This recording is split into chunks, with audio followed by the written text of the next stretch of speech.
I didn't mean to linger on her doorstep. I really didn't. But something about the way she looked at me, head slightly tilted, eyes soft with something like amusement, made me forget why I'd come in the first place.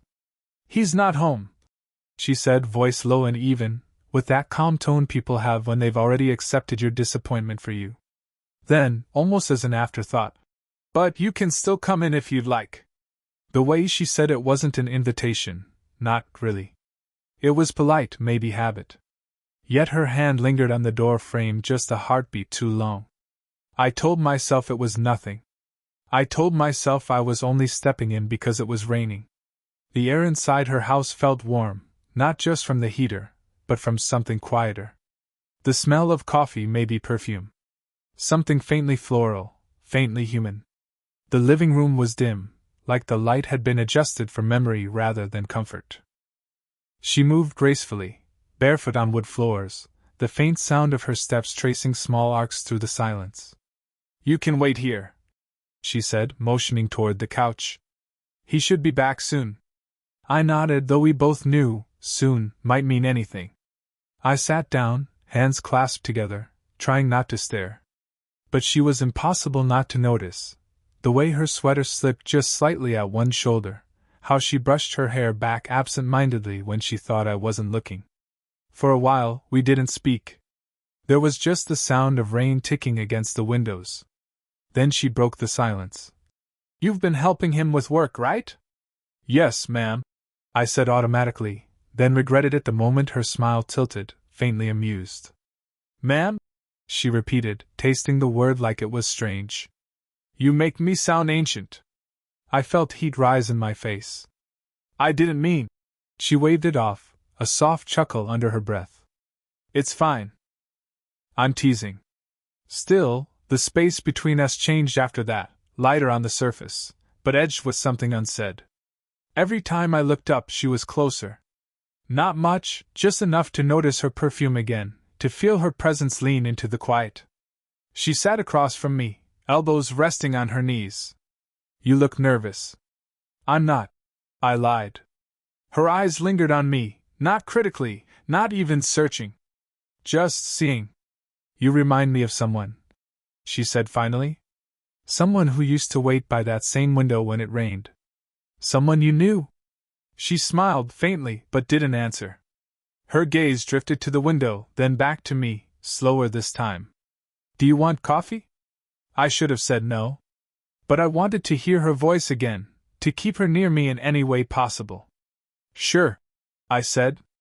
She rose, crossing the small space toward the kitchen. I watched her silhouette against the pale light, the quiet confidence in her movements, the softness in the curve of her shoulders. When she handed me the cup, our fingers brushed. The touch was nothing accidental, but my pulse jumped anyway. She must have felt it too because she drew her hand back a second too late. Neither of us spoke after that. The silence felt full, alive, almost. Then, from outside, a car door slammed. She froze. "That'll be him," she whispered, but her voice wasn't steady anymore. The front door handle turned, slow and deliberate. Her eyes met mine, wide, uncertain, something like a warning, or maybe a plea. And in that moment, before the door opened, I realized I hadn't come here for her son anymore. I didn't see her again for a few days. But I thought about her more than I meant to. Every time it rained, I remembered the way her eyes shifted when the door opened, how she looked at me like she was both caught and relieved. When I finally went back, her son wasn't there again. She opened the door before I could even knock twice, as if she'd been waiting near it. "You again," she said, half a smile curving her lips. "You must really enjoy waiting for him." I laughed softly, but the sound came out awkward. "I guess I do." She stepped aside, letting me in. "Coffee?"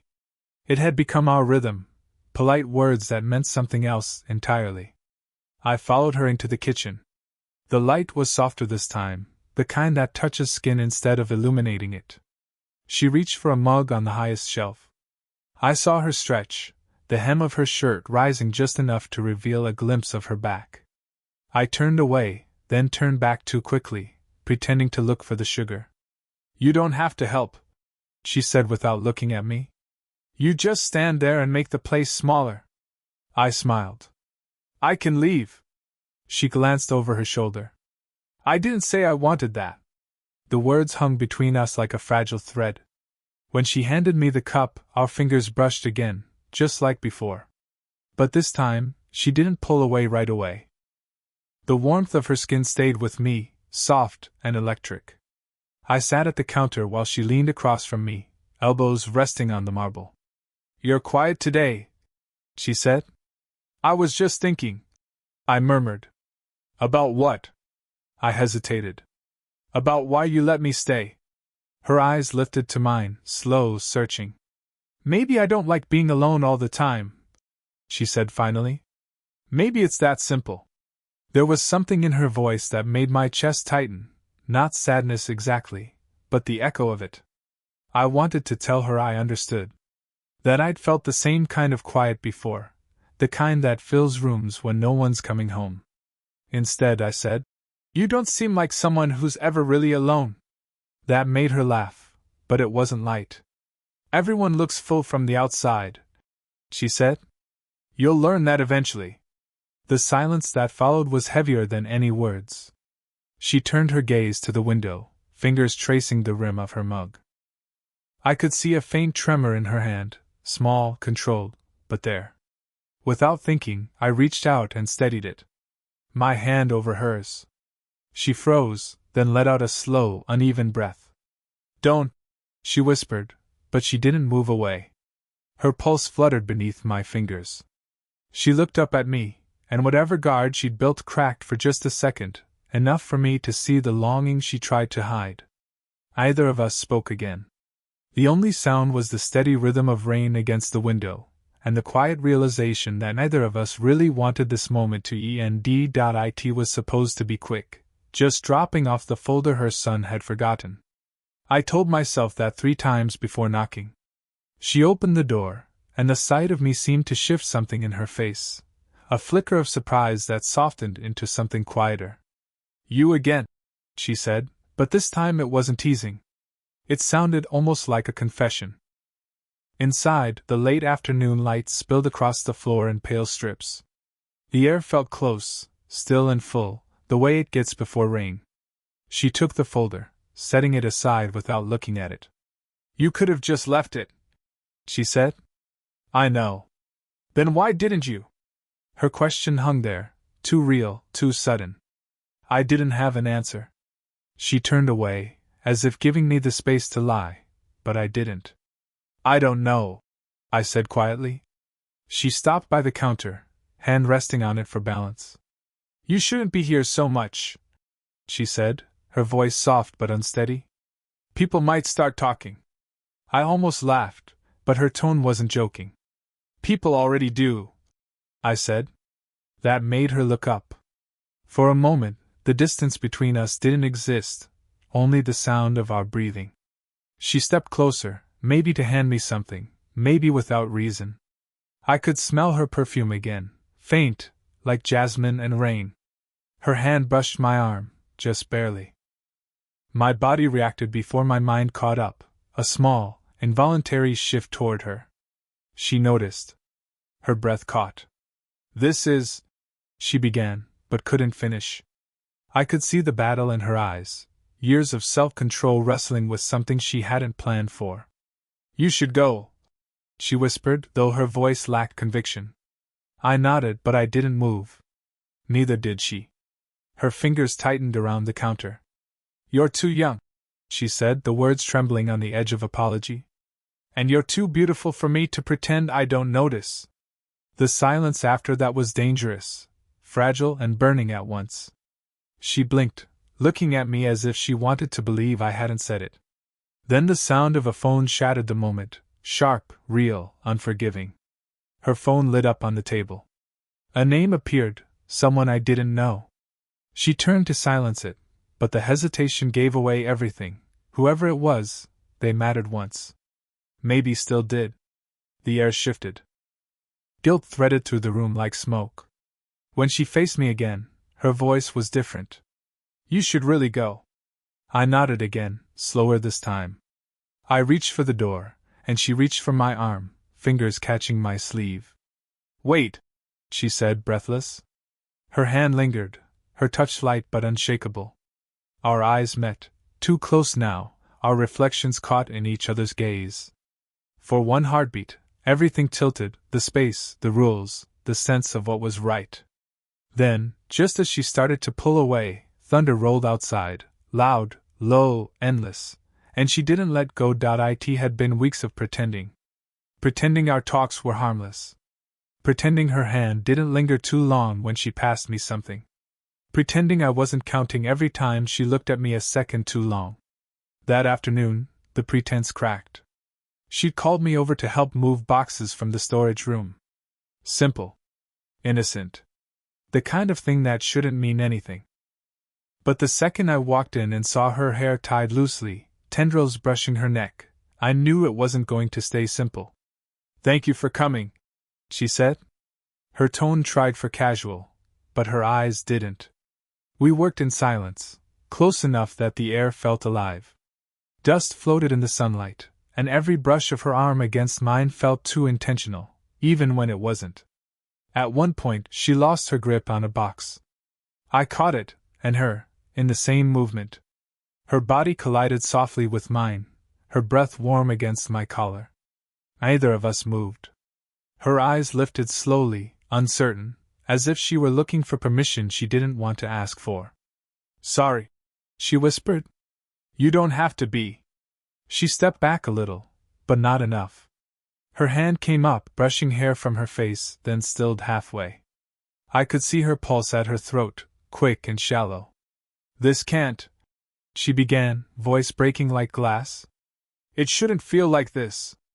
I swallowed. "Then why does it?" Her silence was the answer. I reached up, not to touch her, not yet, just to trace the air between us. My fingers hovered close enough to feel the heat of her skin. "You make it hard to think," I said quietly. Her eyes fluttered shut for half a second, like the words touched something she'd been hiding. When she opened them again, they were different, open, unguarded, almost pleading. "You don't understand what this would cost me," she said. "What it would make me. Then tell me to stop." She didn't. Instead, she stepped closer, her hand brushing my chest, not a full touch, just the edge of one. The faint drag of her fingertips burned through fabric. I could smell her shampoo, feel the warmth of her breath. My voice lowered without meaning to. "Tell me you don't want this." Her lips parted. "Don't," she breathed. But it wasn't refusal. It was surrender fighting itself. The space between us was down to inches now. Every inhale was shared, every heartbeat impossible to separate. I lifted my hand, brushing a loose strand of hair from her cheek. She didn't move, only leaned, just barely, like gravity had chosen for her. And then, the doorbell rang. Sharp. Real. Cruel. We both froze. Her hand fell away. My breath hitched. She turned toward the sound, voice trembling. "That's someone I know." Her eyes met mine, desperate, unfinished, electric. "Go," she whispered. But I didn't move. Not yet. Because for the first time, the truth between us wasn't silent anymore. It was alive, waiting, and one heartbeat away from breaking everything. I didn't see her for days after that afternoon. She didn't call. I didn't either. But silence has a way of making everything louder, the memory of her touch, her voice, that almost kiss that still hung in the air between us. When I finally saw her again, it wasn't planned. I'd gone by to return her son's notebook, thinking he'd be there. He wasn't. She was. She opened the door slower this time, like she'd thought about not opening it at all. "You shouldn't keep showing up," she said softly. "I know," I answered. "I tried not to." Something passed between us, relief, regret, maybe both. She stepped aside anyway.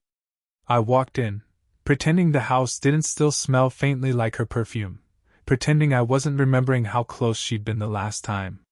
She stood by the counter, arms crossed, as if to keep herself still. "He knows," she said suddenly. The words hit harder than I expected. What? My son? He asked me last night why you keep coming here when he's not home. I froze. And what did you say? Her laugh was dry small. That you were just helping. That you're kind. I took a breath that didn't reach my lungs. He didn't believe you, did he? No, she said quietly. Neither did I. The silence that followed felt like it was pressing against the walls. She turned away, bracing her hands on the counter. This isn't fair to you, she whispered. Or to him. You're supposed to be his friend. I didn't plan this, I said, voice low. She shook her head. You didn't have to. Her voice cracked on the last word, and I couldn't stop myself. I moved closer. She didn't turn around, but I could see her shoulders trembling, the faint rhythm of her breath catching. Say something, I said. I can't. You already are. She turned then, fast, eyes glistening, not from tears, but from something harder to hide. You think this is easy for me? She said, barely above a whisper. You think I don't wake up every morning telling myself to stop? She stopped, biting her lip, the rest of the sentence hanging between us. I stepped closer, too close. Her back brushed against the edge of the counter as she instinctively stepped back. My hand came up before I could think, fingers grazing her arm. She flinched, not away, but inward, as if trying not to feel it. You don't have to keep pretending, I said. Her eyes met mine, searching, afraid. Then, after a long pause, she said it. I wanted that kiss. The room felt smaller, heavier. Every sound, the faint hum of the refrigerator, the uneven breathing between us, was too loud. I reached up, my thumb brushing a tear she hadn't realized was there. Then why didn't you let it happen? Because wanting you is the same thing as losing everything else, she said. We stood there, both caught in the truth of it. And then, for the first time, she didn't look away. If you come back after today, she whispered, I won't stop you again. The words were soft, but they changed everything. It was raining again, the kind of rain that sounds like it's trying to wash something away. I told myself I wasn't going to her house. But somehow, my feet found the way anyway. By the time I reached her porch, I was soaked through, heart pounding harder than the rain. She opened the door before I could knock, like she already knew I'd come. Her eyes swept over me, wet hair, trembling hands, all of it, and for a second, something in her expression faltered. You shouldn't be here, she said, voice shaking. I know, I whispered. You told me not to come back unless I meant it. She didn't move. Neither did I. The air between us felt alive again, that dangerous, invisible pull we'd both been pretending not to feel. Do you? She asked. Mean it? I took a step forward. Every day since the first time you said my name. Her breath caught. She stepped back, just once, until her back brushed the wall. I followed, slow, careful. The house was quiet except for the rain. My voice came out low, unsteady. You said wanting me would make you lose everything. I did, she said. Her voice trembled. But not wanting you feels worse. The confession hit harder than I expected, a breaking point disguised as surrender. I reached up, my hand hovering near her face, not touching yet. She closed her eyes, leaning into the air between us like she could already feel it. Say it, I murmured. She opened her eyes. I want you, she said, soft, almost afraid, but completely certain. And then silence. Not awkward, not hesitant, sacred. The kind that comes right before everything changes. I brushed a strand of wet hair from her cheek. My fingers trembled when they touched her skin. She exhaled, eyes closing again, and I felt the warmth of her breath against my wrist. It would have been so easy then, to cross the final inch, to let the moment take over. But something in her eyes stopped me, not rejection, but something deeper. A quiet ache that said if we do this, there's no turning back. We can undo it, she whispered. I know. Her hand found mine, fingers slipping between them like a promise and a warning at once. We stood that way, breathing, trembling, almost, until the storm outside softened, and the world felt unbearably still. Then she did something I didn't expect. She rested her forehead against mine. No kiss. No words. Just that small, human closeness that says everything without speaking. I needed to know, she said, voice raw, that you weren't just a mistake I imagined. I swallowed. You're not. When she stepped back, her eyes were wet but calm. Then that's enough, she whispered.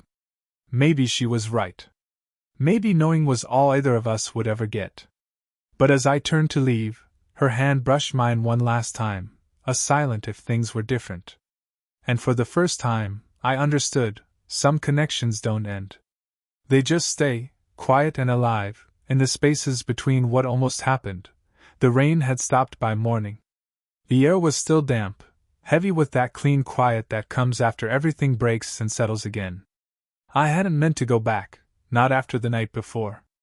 I told myself it was better to leave things where they'd landed, unspoken but understood. But the truth is I couldn't. Not when every part of me still felt her, the weight of her forehead against mine, the warmth of her hand just before she let go. When she opened the door, she didn't look surprised this time. She just looked tired, softer somehow. Like she'd been expecting me all along. Coffee? She asked, almost smiling. I nodded. Always. Inside, everything looked the same, the faint hum of the heater, the mug on the counter, the quiet that only existed between us.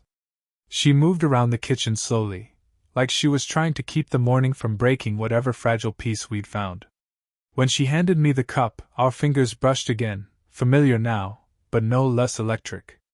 Neither of us spoke for a while. Then she sighed, setting her cup down.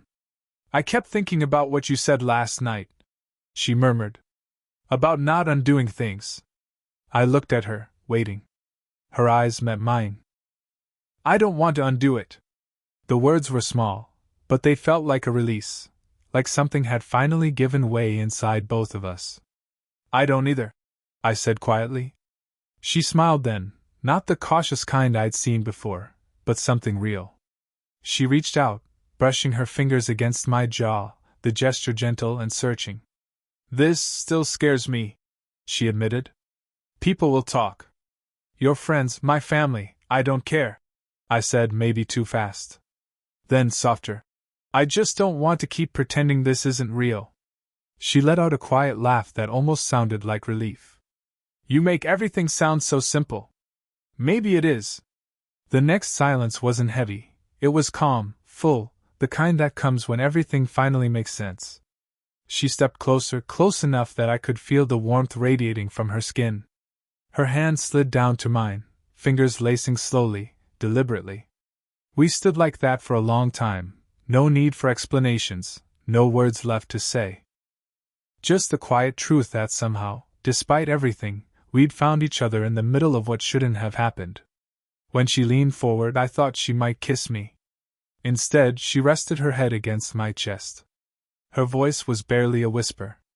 Just stay for a while. So I did. Outside, sunlight broke through the thinning clouds, spilling across the floor in soft gold. The world didn't care about our rules or our timing.